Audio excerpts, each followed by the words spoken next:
বাংলাদেশের জার্সিতে খেলা থেকে আর মাত্র 2 ধাপ দূরে আছেন সামিত শম।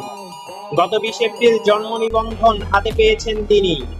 আজ পেলেন কানাডার সকার অ্যাসোসিয়েশনের ছাড়পত্র। সেক্ষেত্রে লাল সবুজের জার্সিতে মাঠে নামার জন্য আর দুটি গুরুত্বপূর্ণ ধাপ শেষ করলেই হবে। সেই দুটির একটি হলো বাংলাদেশি পাসপোর্ট হাতে পাওয়া, আরেকটি ফিফার প্লেয়ার স্টার্টার্স কমিটির অনুমোদন। 1-2 দিনের মধ্যে কানাডার বাংলাদেশি হাই কমিশনে যাবেন সামিত শম। সেখানে পাসপোর্টের জন্য আবেদন করবেন তিনি।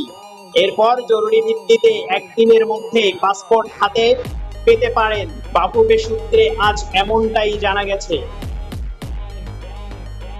বাংলাদেশের পরবর্তী ম্যাচ 10 জুন সিঙ্গাপুরের বিপক্ষে। এশিয়া কাপ বাছাইয়ের সেই ম্যাচটিতে হামজার পাশাপাশি সামিতকেও দেখা যেতে পারে। যদিও সিঙ্গাপুরের বিপক্ষে তার খেলা না খেলা বিষয়টি অনেকটাই নির্ভর করছে ফিফার উপর।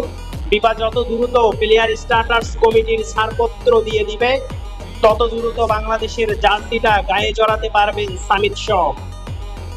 27 বছর বয়সী সামিতের জন্ম কানাডায়।